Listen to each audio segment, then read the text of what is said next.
Assalamualaikum, 4 Al-Kausar dan 5 Al-Kausar.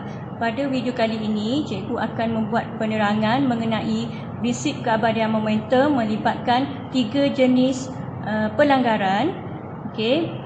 Sebelum itu, cikgu akan buat ulang kaji iaitu apakah itu momentum. P sama dengan M darab dengan V, iaitu M tu adalah jisim darab dengan hal laju.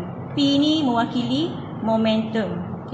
Unit dia adalah M tu mass, unit dia adalah kg, darab dengan V velocity ms negatif 1, jadi unit dia adalah kg ms negatif 1. Jadi untuk prinsip keabadian momentum, prinsip keabadian momentum menyatakan bahawa jumlah momentum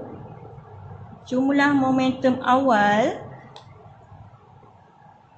ataupun jumlah momentum sebelum pelanggaran sama dengan jumlah momentum selepas pelanggaran. Jadi kita tahu rumus asal momentum ialah M darab dengan V. Jadi untuk sebelum pelanggaran kita guna M darab dengan U. Untuk selepas pelanggaran kita akan guna M darab dengan V. Mula-mula sekali, cikgu akan tunjukkan jenis pelanggaran yang pertama iaitu pelanggaran kenyal.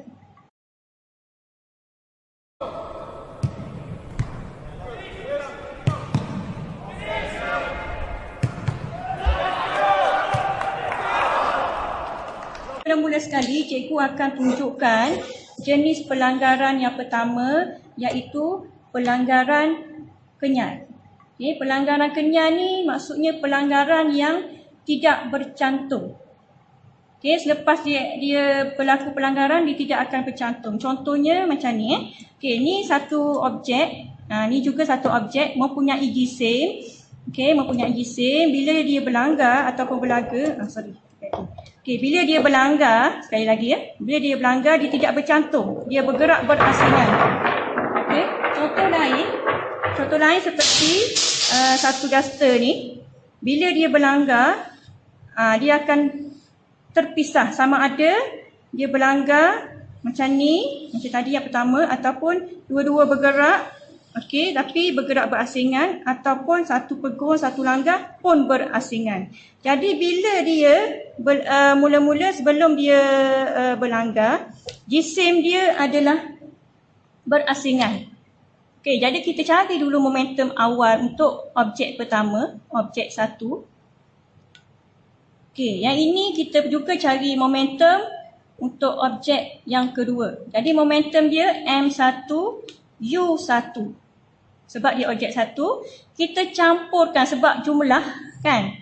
Campur dengan M1 jadi M2 U2 untuk objek sebelum pelanggaran. Ini sebelum pelanggaran.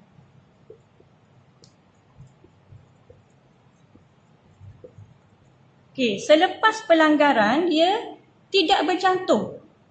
Dia terasing.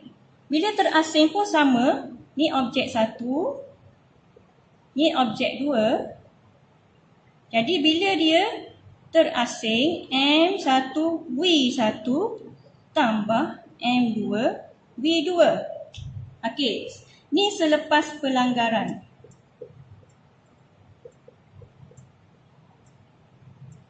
Jadi disebabkan kita tahu prinsip keabadian momentum, jumlah momentum sebelum pelanggaran mesti sama dengan jumlah momentum selepas pelanggaran. Jadi kita pun dapatlah rumus untuk pelanggaran kenyal. Ni pelanggaran kenyal. Iaitu selepas pelanggaran dia tidak bercantum. Boleh faham ya?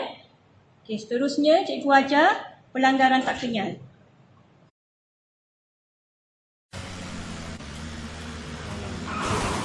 Come down the stairwell.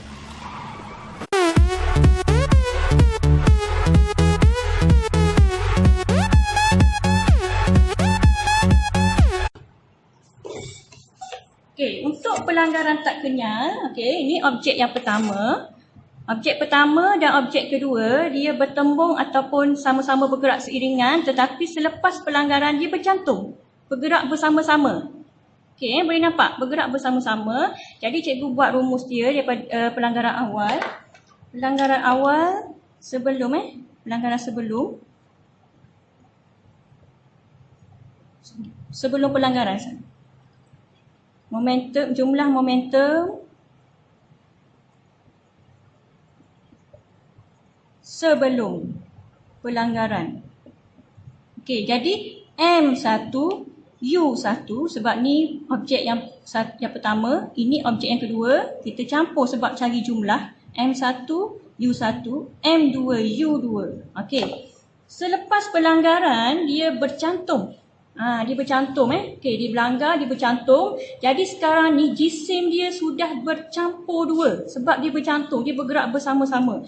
Jadi selepas pelanggaran M1 campur M2, okey, kemudian didarabkan dengan halaju akhir sebab dia bergerak bersama-sama. Bergerak bersama-sama, jisim dia kita campur dua, halaju dia sama. Kalau tak sama macam ni juga, M1 V campur M2 V, sama je. Okey. Tapi bila kita buat ringkasan, okey, jadi kita akan dapat rumus dia M1 U1 tambah M2 U2 sama dengan M1 tambah M2 darab dengan V. Okey, disebabkan jumlah momentum sebelum pelanggaran sama dengan jumlah momentum selepas pelanggaran. Jumlah momentum selepas pelanggaran.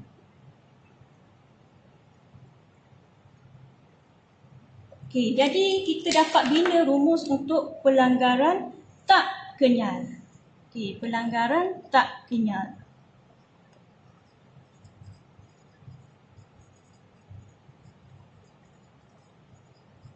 Okey, boleh faham ya?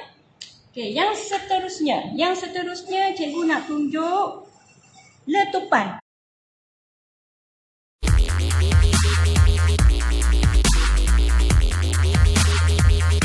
Letupan ni special sikit sebab dua-dua objek daripada awal bercantum. Tetapi selepas berlaku letupan, dia akan terpisah dalam dua arah yang bertentangan. Okey, contoh dia seperti pistol dan peluru. Pistol tu bila dilepaskan peluru bergerak ke hadapan, tetapi pistol tu bergerak ke belakang. Contoh lain seperti seorang lelaki berlari di atas rollerblade ataupun di atas roller skate. Roller skate dia ataupun dia belum berlari lah, dia berdiri tegak. Berdiri tegak di atas roller skate, tiba-tiba dia melompat keluar. Masa dia berdiri tegak tu, jisim dia dan jisim roller skate tu dikira sebagai satu jisim. Kita kena campur. Kemudian dia melompat daripada roller skate dan roller skate tu akan bergerak ke belakang, berganjak ke belakang. Jadi yang perlu kita tahu, kalau letupan ni arah dia mesti bertentangan. Okey, untuk letupan sebelum jumlah momentum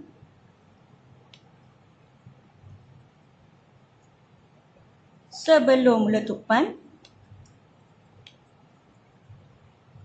adalah M1 U1 tambah M2 U2.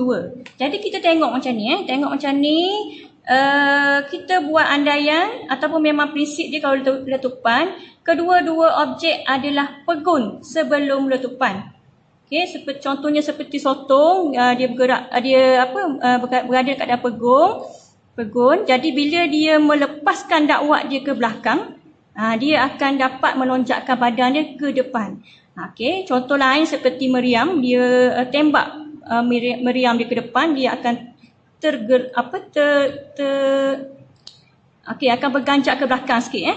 Okey, jadi asalnya halaju awal dia adalah sifar. Jadi M1 darab dengan sifar tambah M2 darab dengan sifar. Okey, kita tahu dapat berapa? Mesti dapat sifar. Okey, seterusnya, jumlah momentum selepas letupan. Jadi bila selepas letupan, dia bergerak dalam arah yang bertentangan. Dua objek ni akan bergerak dalam arah yang bertentangan. Okey, dua arah yang bertentangan. Jadi masih lagi guna jisim M1V1, disebabkan dia bergerak berasingan, kita boleh asingkan momentum dia. Okey. Satu bergerak ke belakang, jadi kita letak nilai yang ke belakang tu sebagai negatif. Okey. Kemudian yang ke depan sebagai positif.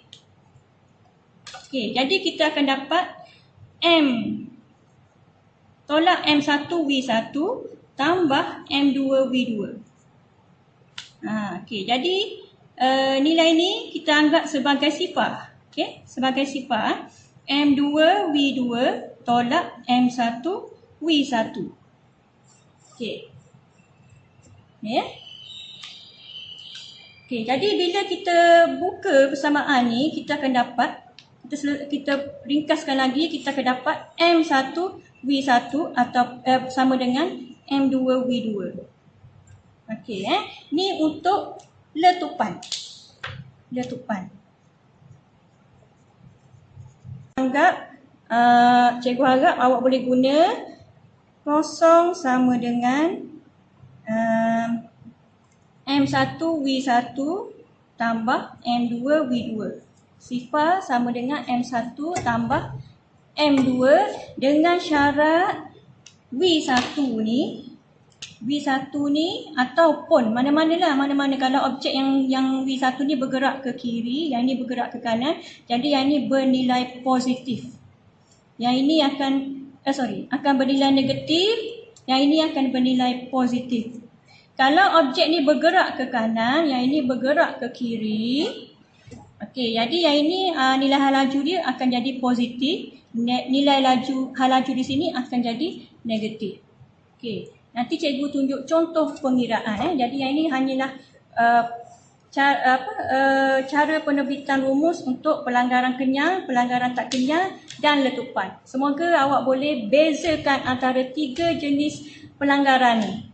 Jadi untuk prinsip ni, yang perlu awak ingat, prinsip keabadian momentum menyatakan bahawa jumlah momentum sebelum pelanggaran ataupun jumlah momentum awal mesti sama dengan jumlah momentum selepas pelanggaran ataupun momentum akhir, dengan syarat tiada daya luar yang bertindak ke atasnya.